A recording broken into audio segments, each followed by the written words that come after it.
Ilahi anta maksudi wa ridhaka matlubi a'tini mahabbatak wa ma'rifatak. Bismillahirrahmanirrahim. Assalamualaikum warahmatullahi wabarakatuh.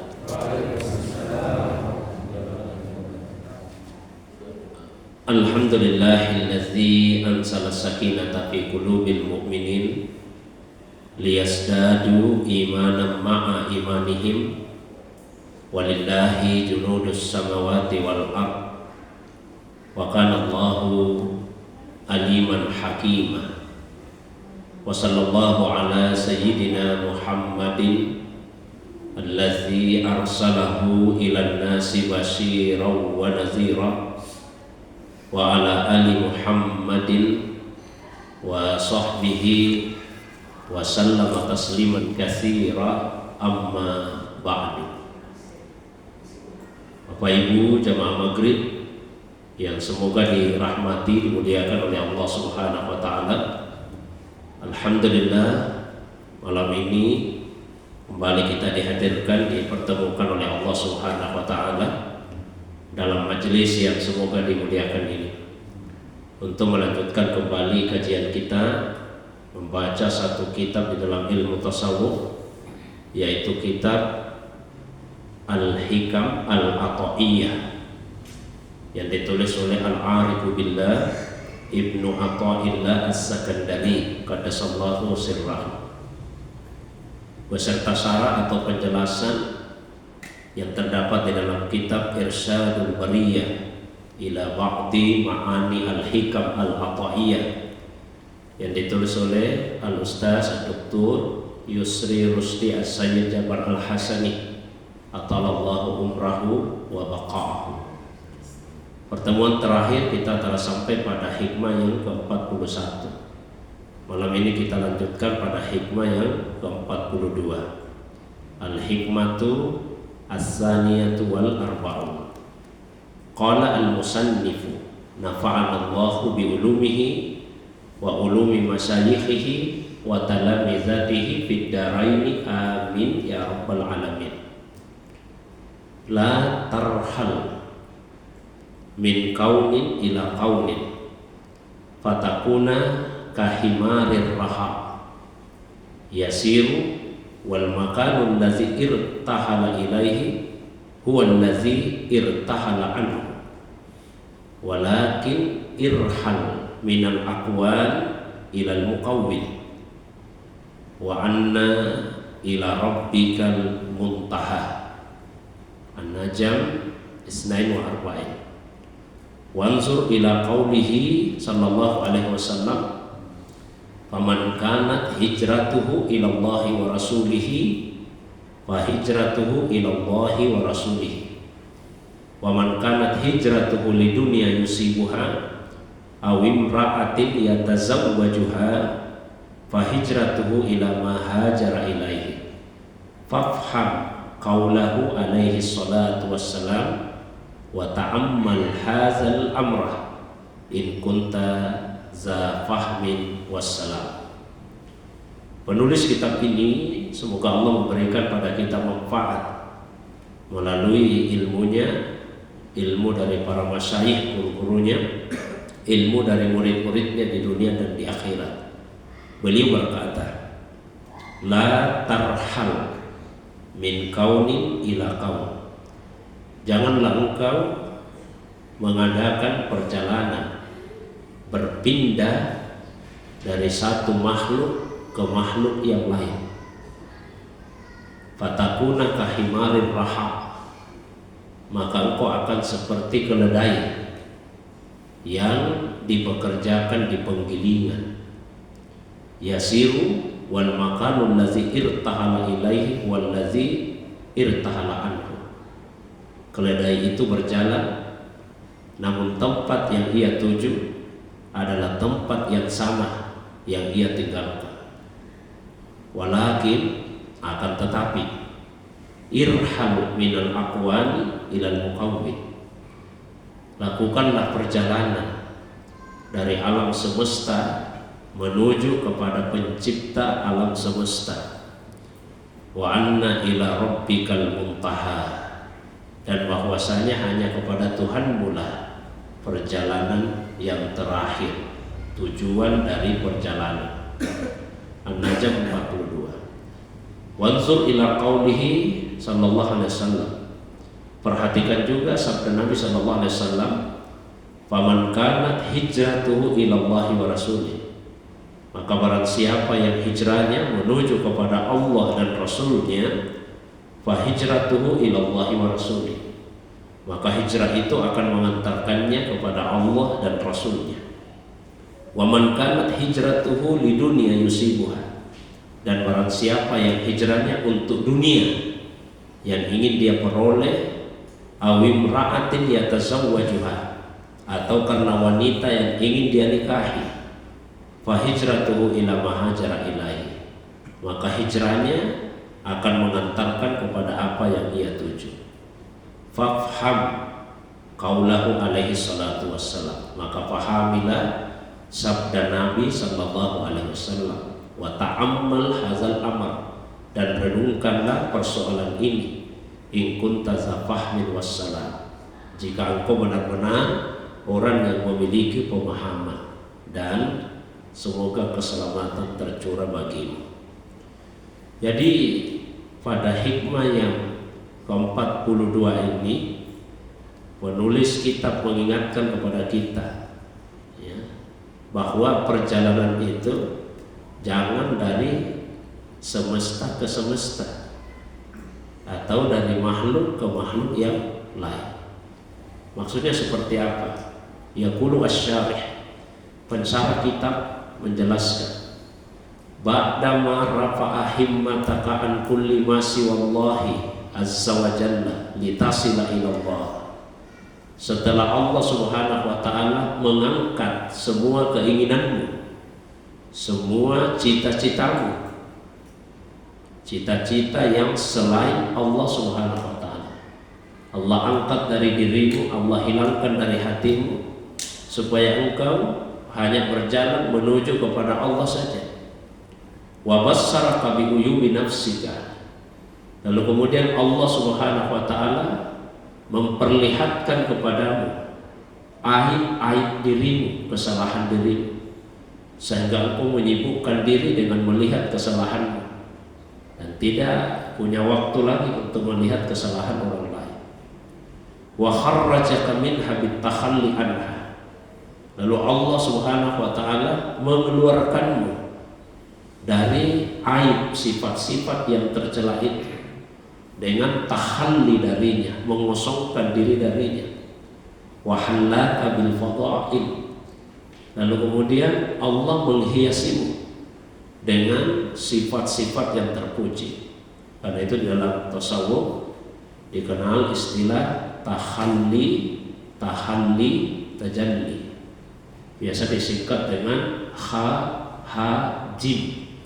Kha itu tahalli, mengosongkan diri dari sifat-sifat yang tercela, sifat takabur, sifat riya, iri hati, sifat pendendam, sifat kikir, sifat rakus ya, sifat suka berkeluh kesah, dan sifat-sifat tercela lainnya. Kemudian hanya itu adalah tahalli, menghiasi diri dengan sifat terpuji, menghiasi diri dengan sifat tawadu, keikhlasan, sifat pemaaf, dengan kedermawanan ya, dengan ridho, dengan rasa syukur, dan sifat-sifat terpuji lain. Setelah seperti itu, maka berpindah kepada jim, tajalli, akan mendapatkan refleksi, pantulan, cerminan dari Allah SWT. Artinya sifat-sifat Allah Subhanahu wa ta'ala kemudian akan menghiasi dirinya, sifat-sifat jamaliyahnya Allah, sifat-sifat keindahannya, maupun sifat-sifat jalaliyahnya, sifat-sifat keagungan Allah Subhanahu wa ta'ala. Muqtadiyan bi Rasulillah sallallahu alaihi wasallam ahsanan nasi khuluqan wa khalqan, karena mengikuti Rasulullah SAW, manusia yang paling baik akhlaknya dan bentuk fisiknya. Nah, setelah pada hikmah-hikmah yang sebelumnya ya, Ibnu Athaillah As-Sakandari qaddasallahu sirra mengingatkan kepada pembaca kitab ini akan hal tersebut. Arada ayyuwaddihalaka annaka fi sulukika ilallahi alaika an ta'li himmataka fatakuna al-himma lillahi la li ghairihi.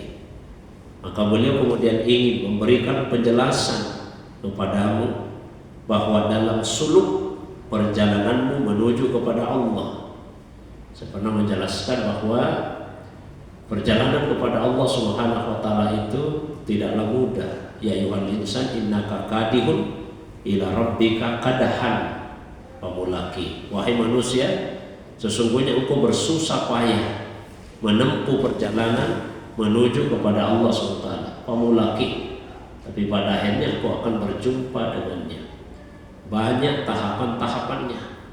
Tahapan-tahapan perjalanan tersebut biasa diistilahkan dengan manzilah, jamaknya manazil. Biasa juga disebut dengan maqam, jamaknya maqamat. Ada ulama yang menggunakan istilah manazil, seperti misalnya Al-Arifu Billah Abu Ismail Abdullah Muhammad Al-Harawi Al-Ansari. Beliau menulis satu kitab dalam ilmu tasawuf, Manazilus Sa'irin. Manazil, tahapan-tahapan sa'irin, berjalan menuju kepada Allah SWT. Kitab itu terdiri dari 10 kisim, 10 bagian, yang setiap bagian terdiri dari 10 bab. 10 bagian 10 bab, berarti 10 kali 10 100 bab. 100 mansilah perjalanan menuju kepada Allah. Dimulai dari mansilah pertama, yaitu yaqzah, kesadaran. Kemudian taubat. Setelah itu muhasabah, inabah, tafakkur, tazakkur, seterusnya sampai kepada mansilah yang ke-100, yaitu tauhid. Itu mansilah. Biasa juga digunakan istilah maqamat, jamak dari maqam. Ya, maknanya sama.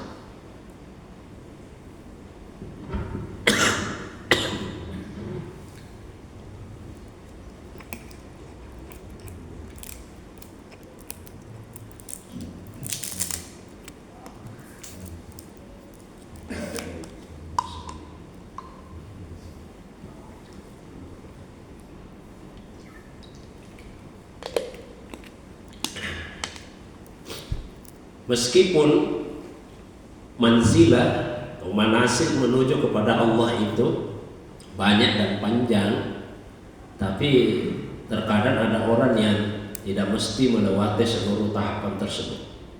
Karena itu ada istilah jazbah, ditarik oleh Allah. Ada istilah ijtibah, dipilih oleh Allah SWT. Ibaratnya dari tangga 1 sampai 100 itu normalnya. Tapi ada orang yang langsung naik kelas, ditarik langsung oleh Allah SWT melewati kelas-kelas tersebut, bisa langsung di puncak atau di pertengahan. Itu namanya jazbah. Karena itu ada wali disebut wali majzub, wali yang ditarik oleh Allah SWT. Tapi yang seperti ini biasanya dia menjadi wali tapi tidak menjadi mursyid. Karena kalau mursyid itu dia melewati manzilah, tahapan-tahapan tersebut. Karena dia akan memberikan bimbingan, maka mesti dia melewati jalur yang normalnya itu. Nah, sekalipun banyak jalurnya, tapi secara umum bisa dibagi 3. Jalur tahap pertama disebut iradah, orangnya disebut murid. Tahap kedua disebut suluk, orangnya disebut salik. Tahap ketiga disebut usul, orangnya dinamakan wasit. Nah, inilah fi sulukika ilallah. Dalam tahap perjalananmu menuju kepada Allah SWT, kamu mesti meninggikan himmamu, tinggikan cita-citamu. Jangan perjalanan itu dengan cita-cita yang rendah. Keinginan, cita-cita, target, tujuan kita harus yang tinggi. Apa itu? Fatakunul himmatu lillahi la li ghairihi. Himmah, tujuan, cita-cita, target, keinginan itu adalah hanya untuk Allah, bukan yang selain Allah Subhanahu wa taala. Nah, karena kalau tidak seperti itu, Nah, inilah yang digambarkan oleh Ibnu Athaillah As-Sakandari, penulis kitab Al-Hikam ini. Hatta la takuna rahilan minal aqwan ilal aqwan. Nanti kamu hanya akan berpindah dari satu makhluk ke makhluk yang lain. Ya, misalnya di annahu law kanat himmatuka fis-sayr.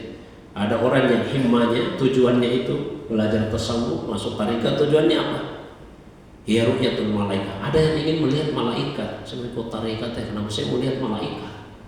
Atau makhluk-makhluk gaib yang lain. Saya mau lihat khadam, mau lihat jin dan seterusnya. Au hudusul karamat. Ada juga yang tujuannya karena ingin memiliki karamah. Saya ingin punya kelebihan. Saya ingin bisa berjalan di atas air. Saya ingin terbang. Saya ingin menembus tembok. Saya ingin kebal. Saya ingin berada di beberapa tempat dalam waktu yang bersamaan. Saya ingin bisa tahu isi hati manusia, sifat-sifat buruknya. Saya ingin bisa tahu kapan saya akan mati. Jadi tujuannya itu tujuan makhluk. Inkisab ba'dil ghuyub, ingin tersingkap beberapa yang gaib seperti tadi. Belajar tasawuf tujuannya apa? Ayo, supaya kita tahu kapan kita akan mati. Bagus kalau kita tahu kapan kita akan mengalami kematian. Itu tujuan dunia, ya, tujuan makhluk. Au hatta bahkan ad-dukhulu fil jinan wa tamattu bi huril ain wa ghairi dzalik. Bahkan kalau tujuannya itu masuk surga, ingin bersenang-senang dengan bidadari, itu pun masih tujuan makhluk. Fa kullu hadhil asya aqwan, karena itu semua adalah aqwan, semesta, makhluk semua. Wa alaika an takuna himmatuka lillahi azza wa jalla wa la qasda laka siwa. Mestinya himmamu, tujuanmu itu hanya untuk Allah saja, bukan yang selain Allah. Sehingga saya pernah sampaikan, keikhlasan kan bertingkat-tingkat. Yang paling rendah ikhlasnya kalau dia ibadah mengharapkan imbalan dunia. Rajin salat duha supaya rezekinya lancar. Rajin baca surah Al-Waqiah supaya dia tidak miskin. Jadi menjadikan ibadah sebagai sarana untuk mendapatkan dunia yang hina.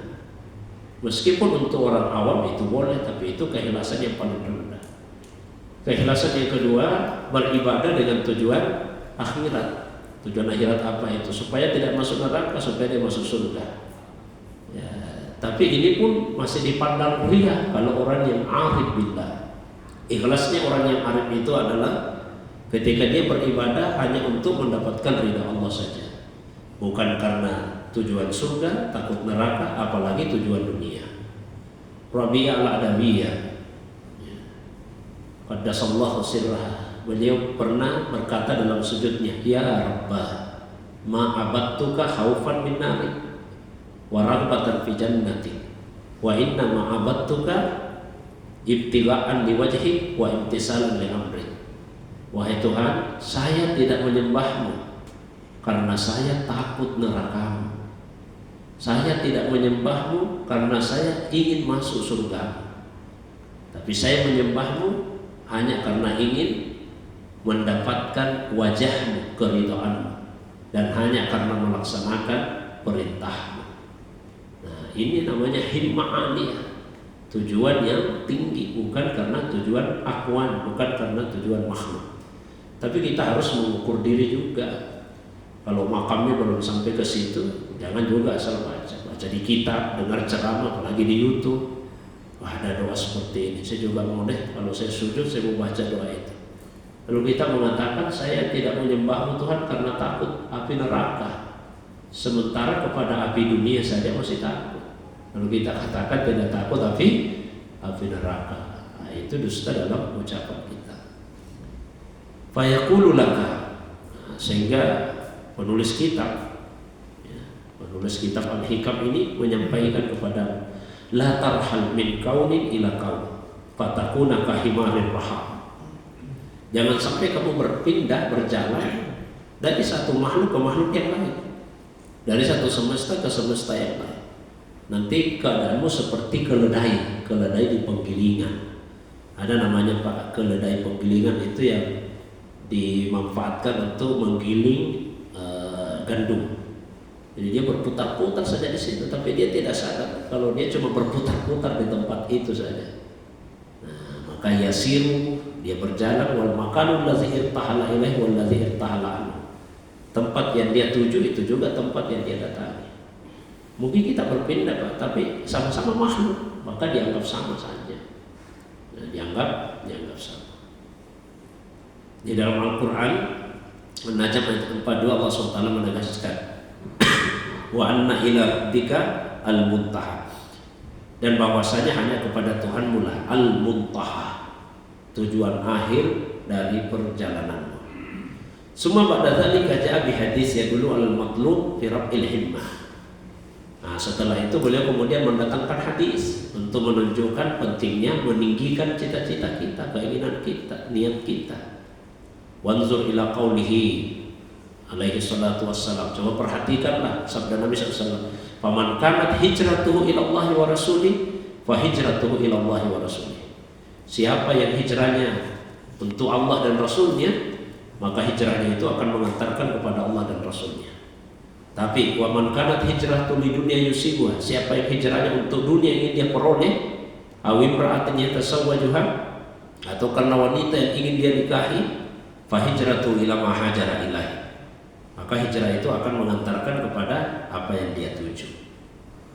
Ini adalah penggalan hadis yang awalnya itu adalah innamal a'malu binniyat wa innamal likulli imri'in ma nawa. Baru faman kanat hijratuhu ila Allah wa rasulih.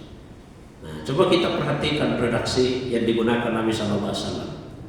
Wa rasulu alaihi salatu wassalam qarrar kalimat hijratihi ila Allah wa rasulih. Wa hijratu ila Allah wa rasulih. Amma fid dunya wal mar'ah faqala ila ma hajara ilaihi. Kalau kita perhatikan kan Nabi mengulang ini. Siapa yang hijrahnya menuju ke Allah dan Rasul, jadi siapa yang hijrahnya menuju kepada Allah dan Rasul, jawabannya apa? Hijrah itu akan mengantarkan kepada Allah dan Rasul. Diulang itu. Tapi begitu yang kedua, siapa yang hijrahnya untuk dunia atau karena perempuan yang ingin dia nikahi, tidak diulang. Cuma dikatakan saja hijrah itu akan mengantarkan kepada apa yang dia inginkan. Tidak diulangi, hijrah itu akan mengantarkannya kepada dunia dan wanita. Nah, mengapa hijrah menuju Allah dan Rasul diulang, kemudian dunia dan perempuan tidak diulang? Nah, kata Syekh Yusri Allahu rahmatahu ihtiqaran, untuk menunjukkan hinanya dunia. Kalau niat kita untuk hijrah hanya karena dunia, hanya karena wanita, itu sesuatu yang ihtiqar, sesuatu yang hina. Fa asyara ilaiha bil ghaibah, maka diisyaratkanlah dengan tidak menyebut secara eksplisit hijrah itu akan mengantarkan kepada dunia, kepada wanita, tapi mengantarkan kepadanya. Li'annaha la tastahiqu an tuzkar, seakan-akan dia tidak layak untuk disebut-sebut. Nah, pantas itu untuk disebut-sebut, enggak usah disebut-sebut.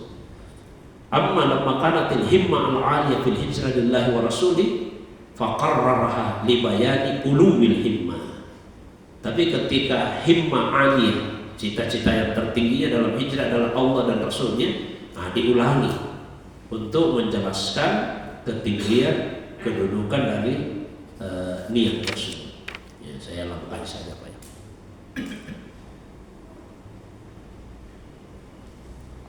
Faman kanat hijratu ila Allah wa rasulih, maka siapa yang hijrahnya menuju kepada Allah dan Rasul, maksudnya tuhajat min daril ma'asi ila daril ta'ah, dia berpindah dari maksiat kepada ketaatan.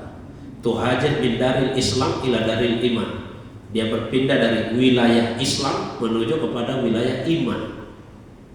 Summa min daril iman ila daril ihsan, kemudian dia berpindah dari wilayah iman menuju kepada ihsan. Wa bidaril ihsan tuhajat min daril muraqabah ila daril musyahadah, kemudian ketika berada di wilayah ihsan, dia berhijrah dari muraqabah, yakin diawasi Allah, menuju kepada musyahadah, ya, menyaksikan Allah SWT. Summa tuhajat, setelah itu dia berhijrah min daril musyahadah, dari musyahadah ila daril tamakkun wa ta'rif, ya, menuju kepada tamakkun, konsisten, dan ta'rif, dan mengenali Allah Subhanahu wa ta'ala. Wa tuhajat min nafsika haisul ghaflah ila daril yaqzah Allah, berhijrah dari kelalaian menuju kepada kesadaran.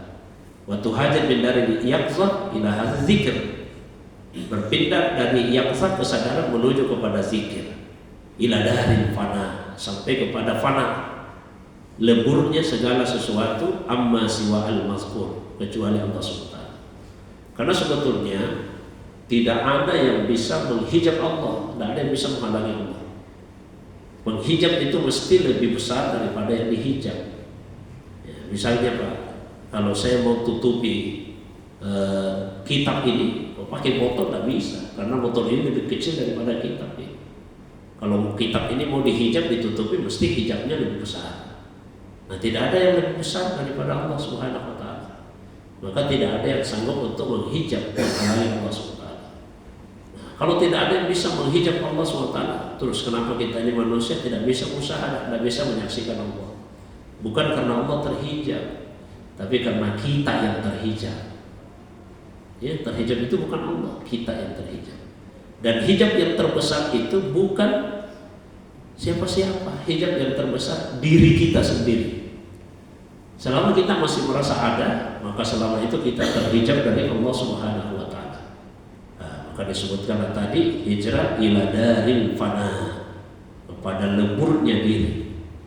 Al-fana'u fillah, lebur di dalam Allah, wal baqa'u billah.